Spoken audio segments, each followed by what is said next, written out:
9 बजने वाले हैं, वक्त हो गया है आपके शो का। नमस्कार, मैं हूं जोगेंद्र पटियाल। पब्लिक इंटरेस्ट में आपका स्वागत है। आप अगर डेटिंग ऐप पर जाते हैं, लड़कियों से कनेक्ट होते हैं, वो आपको मिलने के लिए बुलाती हैं, तो ये खबर आपके लिए बहुत जरूरी है। दिल्ली समेत कई बड़े शहरों में ऐसे गैंग एक्टिव हैं जो डेटिंग के नाम पर लड़कों को रेस्तरां बिल की शक्ल में हजारों रुपए का चूना लगा रहे हैं। आज एक्सक्लूसिव में दिल बिल वाले खेल का स्टिंग ऑपरेशन। अवैध खनन पर आज खबर उन लोगों की भी लेनी है जो इल्लीगल माइनिंग के लिए जाने ले रहे हैं। कुछ दिन पहले बिहार में खनन माफिया ने दरोगा की हत्या कर दी थी। अब पंजाब में रेत माफिया ने एक बेलदार की पीट पीट कर हत्या कर दी। वजह यह थी कि आधी रात को बेलदार ने रेत से भरा ट्रैक्टर पकड़ा था। कॉलिंग कार्ड में मान सरकार से इस मौत पर सवाल होंगे। एक सवाल WHO उसने भी उठाया है, वर्ल्ड हेल्थ ऑर्गेनाइजेशन ने, क्योंकि चीन में एक बार फिर अस्पतालों के बाहर मरीजों की लाइनें हैं। इस बार कई बच्चे बीमार हो गए हैं, स्कूल बंद करने पड़े हैं। क्या चीन में कोरोना लौट आया या फिर यह कोई नया वायरस है? सोशल प्लेटफॉर्म में चीन में फैली नई रहस्यमयी बीमारी की तस्वीर। बी पॉजिटिव में पुणे के एक डॉक्टर की दिलेरी दिखाएंगे जिन्होंने प्रिजर्व फेफड़े लेकर चेन्नई पहुंचना था, मगर रास्ते में एम्बुलेंस का एक्सीडेंट हो गया। चिंता मरीज की थी, इसलिए अपनी कार लेकर डॉक्टर साहब पहुंच गए हवाई अड्डे और बचा ली मरीज की जिंदगी।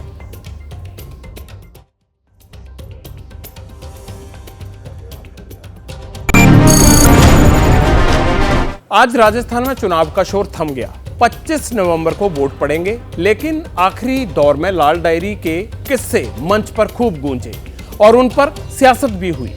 खबरों का रैपिड राउंड देख लीजिए, फिर लड़कियों वाले स्टिंग ऑपरेशन पर चलना है।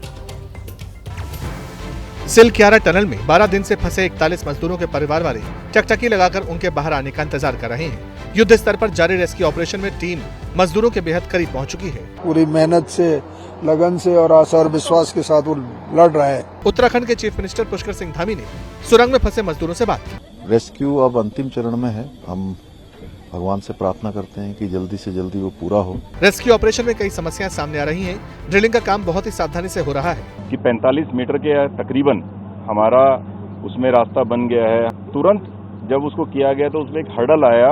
गर्डल के नीचे आने की वजह से वो गर्डल जो है उस ओगर मशीन के अंदर अटक गया। राजस्थान के नाथद्वारा में गृह मंत्री अमित शाह ने रोड शो में एबीपी न्यूज से बातचीत के दौरान गहलोत सरकार पर सीधा प्रहार किया। गृह मंत्रालय राजस्थान में उनके पास ही है, वो जांच करा लेते। अब तक अगर ऐसी स्थिति आ गई है कि उनके मंत्री उन पर आरोप हमारे कहने से लगाएंगे तो फिर सरकार का कोई मतलब नहीं, जनता भी जानती है। अमित शाह ने राजस्थान सचिवालय से मिले करोड़ों रुपए को लेकर भी सवाल उठाए। सचिवालय से, सेक्रेटरिएट से अलमारी में से 2.5 करोड़ रुपया मिलता है और 1 किलो सोना मिलता है। आजाद भारत के इतिहास में कहीं पर भी किसी भी राज्य में ऐसा नहीं हुआ है। राजस्थान के देवगढ़ में जनसभा के दौरान पीएम मोदी ने गांधी परिवार पर आज फिर निशाना साधा। राजेश पायलट जी को लेकर कांग्रेस बयान जारी कर रही है, प्रेस कॉन्फ्रेंस कर रही है, लेकिन मेरे असली सवालों के जवाब नहीं दे रही है। पीएम मोदी ने दावा किया कि राजस्थान और छत्तीसगढ़ में बीजेपी की सरकार बनने जा रही है। साथ ही ये भी कहा कि 2024 में फिर से मोदी सरकार बनेगी। मैं आपके लिए प्रधानमंत्री नहीं हूँ, मैं तो आपका अपना हूँ। पीएम ने इल्जाम लगाया कि वन रैंक वन पेंशन के नाम पर कांग्रेस ने फौजियों को धोखा दिया और उनके नेता तो एक पूर्व फौजियों के बीच जाकर के फोटो निकलवाते थे और ऐसा जैसे उगारोपी आ गया। भाजपा सरकार है, वो गारंटी पूरी कर दी, वायदा पूरा कर दिया। राजस्थान के बाद पीएम मोदी तीर्थ नगरी मथुरा पहुंचे और श्री कृष्ण जन्मस्थान में पूजन दर्शन के बाद संत मीराबाई जन्मोत्सव के कार्यक्रम में शामिल हुए। राजस्थान में 25 नवंबर को वोटिंग होनी है, लेकिन मतदान से पहले एडीआर की रिपोर्ट में खुलासा हुआ है कि दोबारा चुनाव लड़ रहे 93% विधायकों की संपत्ति में 40% की बढ़ोतरी हुई है। एसोसिएशन फॉर डेमोक्रेटिक रिफॉर्म्स यानी एडीआर ने फिर से चुनाव लड़ रहे 173 विधायकों के हलफनामों का विश्लेषण किया। रिपोर्ट में दावा किया गया कि 173 विधायकों में से 161 की संपत्ति में इजाफा हुआ। साल 2018 में इन माननीयों की औसत संपत्ति 7 करोड़ 10 लाख रुपए थी, जो अब बढ़कर 9 करोड़ 97 लाख हो चुकी है। एडीआर के मुताबिक बीकानेर पूर्व से बीजेपी विधायक सिद्धि कुमारी की संपत्ति में 97 करोड़ रुपए की बढ़ोतरी हुई, तो दूसरे नंबर पर कांग्रेस विधायक प्रमोद जैन की संपत्ति में 29 करोड़ का इजाफा हुआ। राहुल गांधी के पीएम मोदी पर विवादित बयान के बाद असम के सीएम हिमंता बिस्वा शर्मा ने पलटवार किया। हेमंता ने वर्ल्ड कप की हार वाले मामले को सीधे पूर्व पीएम इंदिरा गांधी से जोड़ दिया। वर्ल्ड कप क्रिकेट का फाइनल हुआ, वो दिन जन्मदिन थे इंदिरा गांधी जी का। हेमंता ने बीसीसीआई से भी अनुरोध किया कि जिस दिन गांधी परिवार के किसी भी सदस्य का जन्मदिन हो, उस दिन भारत का कोई भी फाइनल मैच न कराया जाए। बीसीसीआई को इंदिरा गांधी जी का जन्मदिन में world cup final match fix नहीं करना चाहिए था। बयान के बाद कांग्रेस ने भी हेमंता को घेरा। यूपी कांग्रेस के अध्यक्ष अजय राय ने हेमंता पर जमकर हमला बोला। मैं समझता हूं कि ये निश्चित तौर से हेमंत बिस्वा का जो मैं कहूं कि मानसिक संतुलन गड़बड़ हो गया है, मानसिक स्थिति खराब हो चुकी है। सब कुछ ठीक रहा तो जल्द ही एनसीईआरटी की किताबों में रामायण और महाभारत जैसे महाकाव्य को शामिल कर दिया जाएगा। दरअसल पिछले साल गठित 7 सदस्यीय कमेटी ने सोशल साइंस की किताबों में रामायण और महाभारत को शामिल करने की सिफारिश की है। एनसीईआरटी की ये नई किताबें अगले सत्र तक तैयार होने की उम्मीद जताई जा रही है। हमारे आने वाली पीढ़ी को अपने इतिहास के बारे में, महाभारत के बारे में, रामायण के बारे में जानकारी होना चाहिए। हमारा इतिहास बहुत ही गौरवशाली है, समृद्धशाली है। समिति ने क्लास की दीवारों पर संविधान की प्रस्तावना लिखने की भी सिफारिश की। कांग्रेस नेता आचार्य प्रमोद कृष्ण ने भी फैसले का स्वागत किया। यदि रामायण को पाठ्यक्रम में शामिल किया जाता है तो ये भारत के लिए एक अच्छा कदम होगा। अपनी मांगों को लेकर पंजाब के जालंधर में गन्ना किसानों ने हल्ला बोल दिया। संयुक्त किसान मोर्चा ने 2 दिन से नेशनल हाईवे को जाम किया था। आज गन्ना किसानों ने नेशनल हाईवे के पास रेलवे ट्रैक को भी जाम कर दिया। किसान अपनी मांगों पर सरकार द्वारा अभी तक नोटिफिकेशन जारी नहीं करने से नाराज हैं। किसानों की मांग है कि गन्ने के दाम को बढ़ाया जाए, जो बकाया राशि है वो भी दी जाए, साथ ही खराब हुई फसलों के मुआवजे का भी भुगतान किया जाए। दरियावां दे कंढे फसलां वो मर गईयां, कमाद साडा मर गया, गन्ना दूजा झोना साडा मर गया, ਉਹਦਾ ਕੋਈ ਮੁਆਵਜ਼ਾ ਨਹੀਂ। ਇਹ ਉਹਨਾਂ ਚਿਰ ਰੁਕੀ ਰਹੂਗੀ जिन्ना चिर साडियां मंगां नहीं मनी जांदियां। यूपी के शामली में गन्ना मिल की लापरवाही के चलते 300 किसानों की बेटियों की शादी पर संकट के बादल मंडरा रहे हैं। दरअसल शामली शुगर मिल में करीब 3 महीने से किसान आंदोलन कर रहे हैं। किसानों का कहना है कि शामली मिल पर 221 करोड़ और थाना भवन शुगर मिल पर 60 करोड़ रुपए बकाया है। मेरे पास जो है 8 लाख का पेमेंट अभी मेरा मिल पर बकाया है, 8 साढ़े 8 लाख के करीब का जी। पेमेंट की वजह से शादी नहीं हो पा रही जी। गन्ने के पेमेंट का भुगतान नहीं होने से किसानों की बेटियों की शादी अटक गई। मेरी समस्या सारी है, बिना पैसे के पेमेंट नहीं हो रहा, लड़की जवान हो रही, लड़की की शादी नहीं हो रही, माँ बीमार पड़ी। 200 से ज्यादा किसान पैसा नहीं मिलने से अपना इलाज भी नहीं करा पा रहे, जिसकी वजह से उनकी बीमारी और गंभीर होती जा रही है। पैसे की मजबूरी के कारण डॉक्टर को इसका इलाज नहीं करा पा रहे हैं हम। हजारों किसान ऐसे हैं जिनके बच्चे की स्कूल की फीस भी जमा नहीं हो पाई। गन्ने का किसानों का भुगतान न होने की वजह से पिछले साल से लेकर अब तक करीब 1 करोड़ से ज्यादा की फीस रुकी हुई है मेरी। किसानों की मांग है कि जल्द से जल्द उनका पिछला भुगतान किया जाए। इंटरनेट की दुनिया में डीप फेक के बाद अब क्लियर फेक ने सनसनी फैला दी है। रिसर्चर्स ने क्लियर फेक को लेकर लोगों को आगाह किया है। दरअसल डीप फेक में आर्टिफिशियल इंटेलिजेंस का इस्तेमाल होता है और फिर सेलिब्रिटीज के चेहरे पर किसी और का चेहरा लगा दिया जाता है।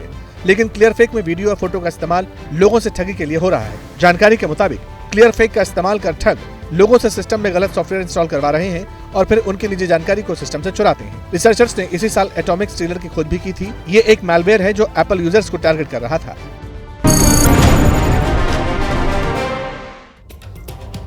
पंजाब के अनंतपुर साहिब में एनफोर्समेंट डायरेक्टरेट की जमीन पर अवैध माइनिंग की जांच अभी शुरू नहीं हुई और पंजाब के ही बटाला में अवैध माइनिंग रोकने वाले बेलदार की हत्या कर दी गई। देर रात करीब 1:45 बजे रेत से भरा एक ट्रैक्टर ट्रॉली बेलदार दर्शन सिंह ने पकड़ा और उसको रेत माफिया ने अपना निशाना बनाया। हमले में बेलदार जख्मी हुए, इलाज के लिए उनको अस्पताल ले जाया गया और बटाला के अस्पताल में उन्हें मृत घोषित कर दिया। डॉक्टरों का कहना था कि रास्ते में उनकी मौत हो गई थी। खास बात यह है कि रेत से भरे ट्रैक्टर का बेलदार ने बकायदा वीडियो बनाया था और वो रेत माफिया के ट्रैक्टर को सरकारी गेस्ट हाउस में ले जाना चाहता था, क्योंकि उसे ये लगता था कि ये केस प्रॉपर्टी है। पंजाब सरकार गौर से देख ले, ये वीडियो बेलदार की कर्तव्य परायणता का सबसे बड़ा सबूत है।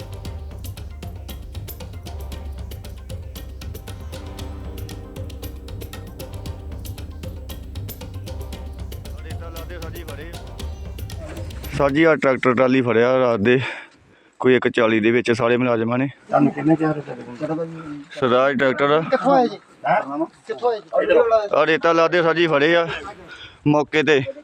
ਆ ਜਾਓ ਆਇਓ ਜਿਹੜੇ ਉੱਪਰ ਆ ਗਏ ਵੀਰ, ਉੱਪਰ ਆਇਓ ਮੇਰੇ ਉੱਪਰ। ਆ ਰੇਤਾ ਕਰਦੇ ਸਾਜੀ ਫੜ ਲਏ ਜੇ। ਆ ਰੇਤਾ ਲੱਦਣੇ ਸਾਜੀ ਆ ਵੇਖੋ ਟਰਾਲੀ ਟਰੈਕਟਰ ਬਿਲਕੁਲ ਫੜ ਲਿਆ ਉੱਪਰ ਆ ਜਾਓ ਵੀਰ ਜੀ ਉੱਪਰ ਟਰਾਲੀ ਟਰੈਕਟਰ ਇੱਥੇ ਜੇ ਉੱਪਰ ਆ ਜਾਓ ਉੱਪਰ ਆ ਸਾਰੇ ਮੁਲਾਜ਼ਮ ਨੇ ਟਰਾਲੀ ਟਰੈਕਟਰ ਫੜ ਲਿਆ ਜੇ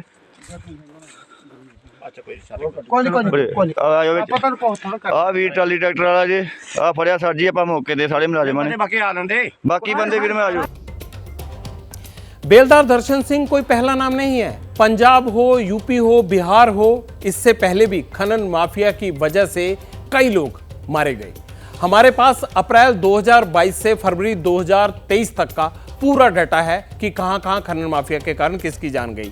इस दौरान देश भर में 261 लोग मारे गए। बिहार में 92 लोग खनन माफिया का शिकार बने। उत्तर प्रदेश में 46, पश्चिम बंगाल में 15 लोगों की जान गई है, तमिलनाडु में 15, छत्तीसगढ़ में 13, झारखंड में 11, मध्य प्रदेश में 9, महाराष्ट्र में 7 लोग खनन माफिया का शिकार हुए। पंजाब, हरियाणा, राजस्थान, उत्तराखंड, हिमाचल, ओडिशा, जम्मू कश्मीर में भी कई डेथ्स की रिपोर्ट हुई है।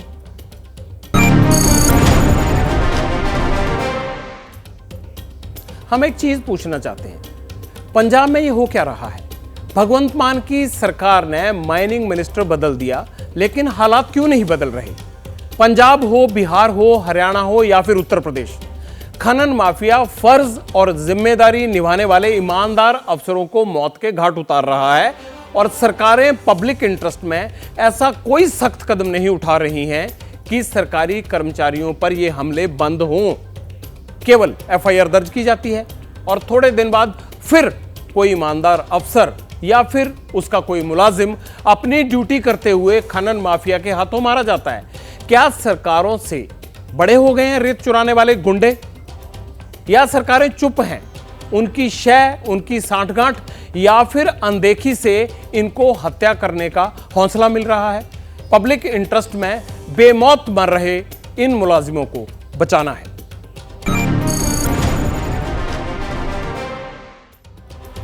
आपने देखा होगा पिछले 4 दिनों में अवैध खनन पर हमारी देशव्यापी पड़ताल चल रही है। हम सिर्फ खबर दिखा सकते हैं, एक्शन लेना सरकार का काम है। मगर पंजाब में तो हद हो गई। अनंतपुर साहिब में 3 दिन में तीसरी बार अवैध खनन के सबूत मिले, वो भी उसी जमीन पर जिसे ईडी ने अटैच किया था। सरकार क्या कर रही है?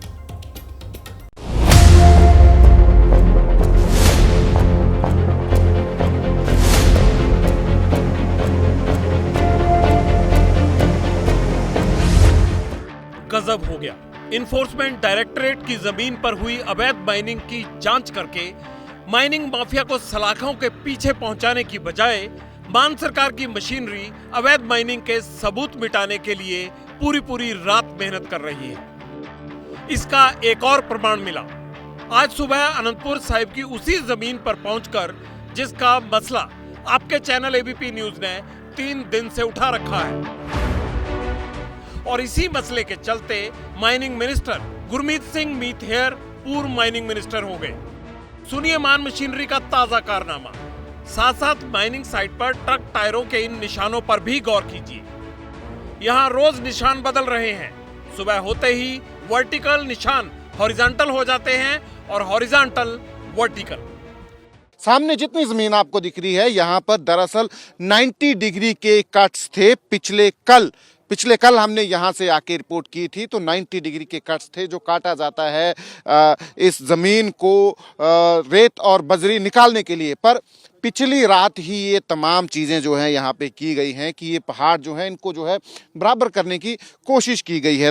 अवैध माइनिंग का गुनाह छुपाने में लगे अफसर नहीं जानते कि कैमरा कभी झूठ नहीं बोलता, और हमारे कैमरे में ये तस्वीर रोज उनका झूठ पकड़ रही है। एक नहीं, 2 नहीं, 3 दिन से अब ये तस्वीरें पंजाब की मान सरकार को दिखा रहे हैं। बता रहे हैं कि उनकी नाक के नीचे अनंतपुर साहिब में इस जमीन पर माफिया का सिस्टम कितना एक्टिव है। ईडी ने जिस जमीन को जब्त किया था, वहां पहले दिन अवैध माइनिंग के कारण 25-25 फीट खुदाई के सबूत थे। साइडों पर रेत के ऊंचे ढेर थे। इन्हें एबीपी न्यूज पर देखकर मान साहब ने मंत्री जी का प्रभार छीन लिया। अगली सुबह जब हम पहुंचे तो रेत के ढेर गायब मिले। रात को यहां कौन आया मान साहब? माइनिंग माफिया या कोई अफसर? दोनों ही सूरत में सवाल उठना लाजमी है। हमने उठाया भी कि रेत कहां गायब हो गया। किसी ने इसका जवाब नहीं दिया। टायरों के ताजा निशान जमीन पर थे और हमने कैप्चर भी किए। खैर इतना तक तो ठीक था। कमाल तो आज हुआ। आज तीसरे दिन जब सुबह हम वहां पहुंचे तो अवैध माइनिंग साइट पर एक और बदलाव देखने को मिला। यहाँ हम आपको वो बोर्ड दिखा रहे हैं जो तोड़ के जो है उस जमीन से हटा के यहाँ रख दिया गया है। आप देख सकते हैं तोड़ के इस बोर्ड को टेढ़ा करके लगाया हुआ है और इसमें नजर आ रहा है वेयर भाई इट्स ऑर्डर डेटेड 3/9/2015 का ये ऑर्डर है। कि इसमें जो है साफ तौर से लिखा गया है कि लैंड जो है एनफोर्समेंट डायरेक्टरेट ने अपने कब्जे में जो है ले ली है। इसमें तमाम एरिया जो है वो भी बताया गया है। ऐसे में निष्पक्ष जांच की उम्मीद करना बेकार है। मान साहब मंत्री बदला, हमें लगता है आपकी नीयत में भले खोट नहीं, लेकिन जो अफसर अपनी खाल बचाने के लिए एफआईआर के बावजूद मसला दबा सकते हैं, रेत उठवा सकते हैं, जमीन को समतल करवा सकते हैं, उनके जांच में दोषी पाए जाने के चांस कम ही लगते हैं, क्योंकि 3 दिनों में अच्छे खासे सबूत मिटाना अफसरों की इसी मंशा का प्रमाण है। खैर विपक्ष को मौका मिला है, वो क्यों चूकेगा। अकाली नेता विक्रम सिंह मजीठिया सुबह सवेरे पहुंच गए, मीडिया भी साथ ले गए और मान सरकार पर लगा दी आरोपों की झड़ी।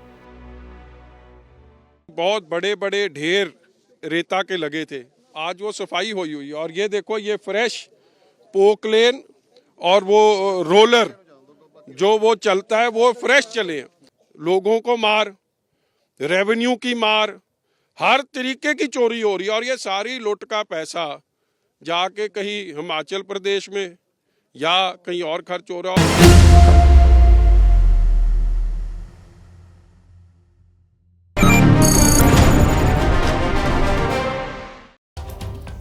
चाहे कोई अपराध हो या अपराधी, अगर उसे वक्त पर न रोका जाए तो वो संगठित होता चला जाता है। ड्रग्स में हमने ये देखा भी है और अवैध खनन में ये देख रहे हैं। कोई भी सरकार और पुलिस अगर एक बार ठान ले कि अपराध और अपराधी को संगठित होने का मौका नहीं देना है, तो फिर सरकार खनन माफिया को रोकने में फेल नहीं हो सकती। लेकिन अगर फेल हो रही है तो क्यों?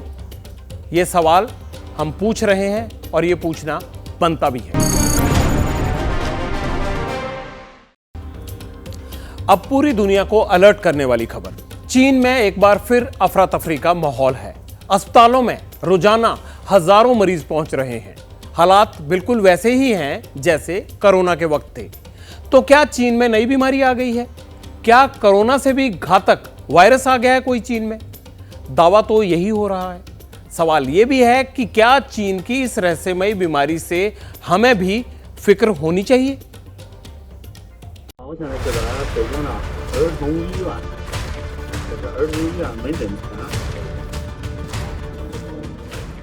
ये बीजिंग का चिल्ड्रन हॉस्पिटल है। बाहर लाइनें लगी हैं और अंदर बेबस परिवार वाले।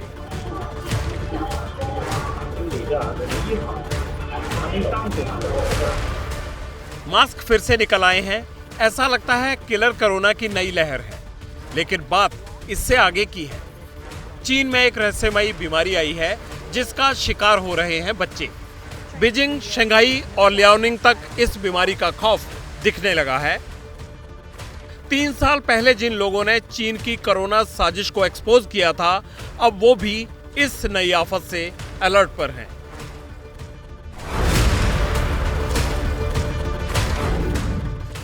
ये हैं एरिक फिगेल्डिंग। चीन के शंघाई में पैदा हुए, लेकिन अब अमेरिका के सबसे मशहूर साइंटिस्ट में से एक हैं। जॉन हॉकिंस और हार्वर्ड जैसी प्रतिष्ठित यूनिवर्सिटीज से जुड़े हैं और अभी अमेरिका के new England complex system institute में कोविड टास्क फोर्स के चीफ हैं। 22 नवंबर को एरिक ने एक के बाद एक 21 ट्वीट किए। वीडियो सबूतों के साथ बताया कि चीन में एक नई रहस्यमयी बीमारी ने दस्तक दी है। डॉक्टर एरिक के मुताबिक चीन में अब अज्ञात निमोनिया का प्रकोप फैल रहा है। इसके टारगेट पर हैं नन्हे मुन्ने बच्चे। अस्पतालों के बाहर पेरेंट्स की लंबी लंबी कतारें लगी हैं और दावा है कि कई स्कूल भी तत्काल बंद करने पड़े हैं।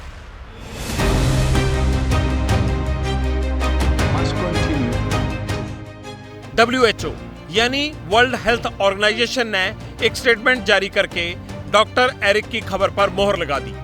WHO ने कहा कि चीन में तेजी से फैल रही रहस्यमयी सांसों की बीमारी पर जिनपिंग सरकार से रिपोर्ट मांगी गई है। यानी WHO भी मान रहा है कि चीन में एक नए संकट का सिग्नल मिला है। ये वायरस कितना सीरियस है ये पता नहीं है, क्योंकि बच्चों को कोई सिम्टम्स नहीं है। तो फिलहाल हमें भारत में इसकी चिंता करने की जरूरत नहीं है, लेकिन उंगली क्रॉस कर बैठना है, चौकन्ने रह कर रहना है और WHO पर दबाव बनाना है कि चाइना से सच्चाई निकाले कि ये वायरस क्या है। कोरोना पर चीन को एक्सपोज करने वालों में एक बड़ा नाम एक्टिविस्ट जेनिफर जेंग का भी है। जेंग का कहना है चीन में एक घातक बीमारी तेजी से फैल रही है। जेनिफर को लगता है कि या तो ये कोरोना की नई वेव है या फिर ये कोई नई बीमारी है। दोनों ही थ्योरी परेशान करने वाली है, क्योंकि चीन में अगर नई बीमारी आई तो उसके दुनिया भर में फैलने का डर भी रहेगा। जहां तक इंडिया का ताल्लुक है, अगर ये स्प्रेड होता है it may be a big problem. अभी तक उसकी फैक्ट्स की कोई कंफर्मेशन नहीं है कि किस टाइप का वायरस है। मीनवाइल हमें अपनी पूरी प्रिकॉशंस लेनी चाहिए। जिस तरीके का दिल्ली में पॉल्यूशन है या ठंड आनी शुरू हो गई है, तो वल्नरेबल पॉपुलेशन हैं जैसे बच्चे हैं, एडल्ट्स हैं, उसमें इन्फेक्शन का ज्यादा रिस्क होता है। 13 नवंबर को चीन के नेशनल हेल्थ कमीशन ने भी ये माना कि अचानक से रेस्पिरेटरी डिसीज यानी सांसों की बीमारी के मामले बढ़े हैं, लेकिन ज्यादा डिटेल्स शेयर नहीं की। गौर करने वाली बात यह भी है कि क्रिसमस और नया साल करीब है। पूरी दुनिया में पब्लिक प्लेसेस पर भीड़ सबसे ज्यादा इसी वक्त रहती है। इसलिए चीन से आई खबर की टाइमिंग ने यूरोप, अमेरिका समेत बाकी देशों की चिंता बढ़ा दी।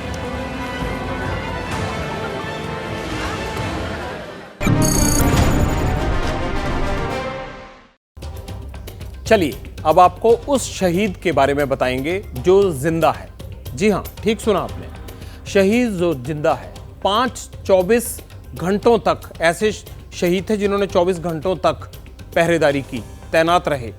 आज भी उसके जूते रोज पॉलिश होते हैं, रोज यूनिफॉर्म बदली जाती है। कौन है ये शहीद? अरुणाचल प्रदेश के तवांग से करीब 52 किलोमीटर दूर सेना की एक पोस्ट है, उसका नाम है जसवंतगढ़ पोस्ट, जो 1962 की जंग के नायक और महावीर चक्र से सम्मानित राइफलमैन जसवंत सिंह रावत के नाम पर है। जसवंत सिंह को the man who saved Arunachal Pradesh भी कहा जाता है, क्योंकि 1962 की जंग में उन्होंने अकेले ही चीन की पीपुल्स लिबरेशन आर्मी के कई जवानों को मारा था। दावा तो 300 जवानों को अकेले मारने का किया जाता है। सिर्फ 21 साल की उम्र में राइफलमैन जसवंत सिंह 72 घंटों तक चीनी सैनिकों से लड़े। जसवंत सिंह ने अकेले लांस नायक त्रिलोक सिंह और राइफलमैन गोपाल सिंह के साथ मिलकर नूरानांग पोस्ट को छोड़कर वापस जाने से इनकार कर दिया था। हालांकि उनके पास यह विकल्प था, लेकिन इन तीनों शूरवीरों ने आखिरी सांस तक चीन से लड़ने का प्रण लिया। 17 नवंबर 1962 को जब जसवंत सिंह की शहादत हुई तो चीनी सैनिकों को यकीन नहीं आया कि 3 दिन तक अकेला हिंदुस्तानी एक पोस्ट पर उनके छक्के छुड़ाता रहा। जसवंत सिंह की शहादत के बाद यह तय नहीं हो पाया कि जसवंत सिंह को चीनी सैनिकों ने मारा था, उनके हमले में मारे गए थे, या उन्होंने खुद को शूट कर लिया था ताकि चीनी उनको ना मार सके। यह बहादुरी की गाथा है।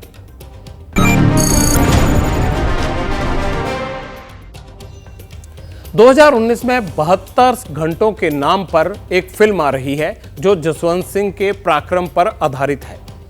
यह नवंबर महीना है, जसवंत सिंह और उनके साथियों की शहादत का महीना है।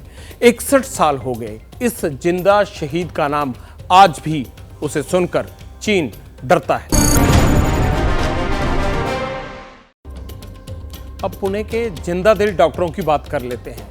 पुणे के डॉक्टरों की एक टीम लंग्स ट्रांसप्लांट के लिए निकली। जाना चेन्नई था, लेकिन रास्ते में एम्बुलेंस का एक्सीडेंट हो गया। डॉक्टर भी घायल हो गए, मगर फिर भी उन्होंने मरीजों को बचा लिया और वो लंग्स पहुंचा दिए चेन्नई, जहां उनकी जरूरत थी।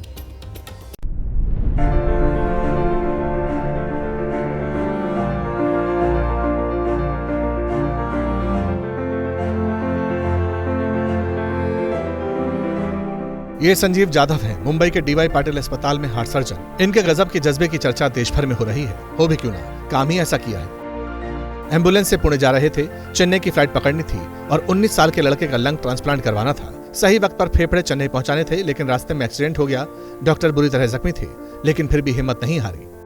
हम लोग जब डीवाई पाटिल से निकले तो एम्बुलेंस का बहुत ही रिस्की एक्सीडेंट हो गया एंड उसके बाद एम्बुलेंस रिवर में गिरने वाली थी, नदी में गिरने वाली थी एंड लकीली हम सब लोग बच गए। सब लोग इंजर्ड थे। Spite of our injuries we decided to go there and chartered plane से फिर हम लोग चेन्नई चले गए एंड अभी वो पेशेंट भी अच्छा है जिसका हार्ट लंग ट्रांसप्लांट हो गया। 72 घंटे वो एक्मो थे। ECMO is a highest life support, तो वो हाईएस्ट लाइफ सपोर्ट पे 72 दिन रहना वो बहुत बड़ी बात है इसमें। जिस जगह एक्सीडेंट हुआ वहां मंजर कैसा था और कितने गंभीर हालातों में डॉक्टर ने अपनी जिंदगी खतरे में डालकर मरीजों को बचाया। यहाँ पे ही एम्बुलेंस का टायर फटा, एम्बुलेंस इसी डिवाइडर में फंस गई। यही नसीब अच्छा था, वरना एम्बुलेंस इस रिवर में गिर जाती। डॉक्टर संजीव जाधव ने घायल होने के बावजूद भी अपनी अगली यात्रा शुरू रखी और प्राइवेट व्हीकल से वो लंग्स वो पुणे के एयरपोर्ट पर लेकर पहुंचे। 6 से 8 घंटे के बीच में लंग्स को एक से दूसरे में ट्रांसप्लांट किया जा सकता है। डॉक्टर संजीव जाधव विदेशों की मिसाल देते हैं, जहां एम्बुलेंस के लिए ग्रीन कॉरिडोर है। भारत को भी इससे सीखना चाहिए। वेस्टर्न कंट्रीज में हम लोग जब ऑस्ट्रेलिया इंग्लैंड में करते थे तब it is a computerised satellite directed program. तो जब गाड़ी ए हॉस्पिटल से चलती है तो सब सिग्नल्स पे उसको ग्रीन ग्रीन ग्रीन सिग्नल्स लगते हैं, तो इसलिए उसको ग्रीन कॉरिडोर बोलते हैं। अब हर कोई कह रहा है डॉक्टर हो तो संजीव जाधव और उनकी टीम के जैसे। डॉक्टर साहब के जज्बे को हमारा भी सलाम। और अब वक्त हो गया मेरे जाने का। कल रात 9 बजे आपके साथ फिर होगी पब्लिक इंटरेस्ट में मुलाकात। तब तक शुभ रात्रि।